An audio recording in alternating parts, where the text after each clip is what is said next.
ഇന്നൊരു കിടിലൻ ചട്നിയായാലോ ദോശൻ്റെ കൂടെ ഒക്കെ കഴിക്കാൻ വേണ്ടിയിട്ട്. അതിന് വേണ്ടിയിട്ട് ഞാനൊരു ഫ്രൈ പാൻ എടുത്തിട്ടുണ്ട്. അതിലേക്ക് 2 ടേബിൾ സ്പൂൺ വെളിച്ചെണ്ണ ഒഴിച്ച് കൊടുത്തിട്ടുണ്ട് കേട്ടോ. ഇനി ഇതിലേക്ക് 2 അല്ലി വെളുത്തുള്ളിയും ഒരു മീഡിയം സൈസ് ഉള്ളിയും കൂടി ഇട്ട് കൊടുത്ത് അതൊന്ന് വാട്ടിയെടുക്കുന്നുണ്ട് കേട്ടോ. ഇനി ഇതിലേക്ക് ഉപ്പിടാൻ വിട്ട് പോകരുതേ. ഇനി ഇതിലേക്ക് ഒരു തക്കാളി, മീഡിയം സൈസുള്ള ഒരു തക്കാളിയും പിന്നെ എരിവിന് ഞാൻ ഒരു പച്ചമുളക് കേട്ടോ ഇട്ട് കൊടുക്കുന്നത്.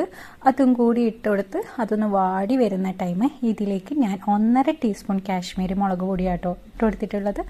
അതും കൂടി ഇട്ട് കൊടുത്ത് നല്ലപോലെ ഒന്ന് മിക്സ് ചെയ്യാണ്ട് പച്ചമുളകൊക്കെ മാറി ഒന്ന് തണിഞ്ഞതിന് ശേഷം ഞാൻ ഇതിലാണെന്നറിയോ അരച്ചെടുക്കുന്നത്, നമ്മളെ ചോപ്പറില്ലേ ഇതിലാക്കിയെടുക്കുന്ന ടൈമിൽ ഇതിൻ്റെ ടേസ്റ്റ് വേറെ തന്നെയാണ് കേട്ടോ. എന്തായാലും ഒന്ന് ട്രൈ ചെയ്ത് നോക്ക്.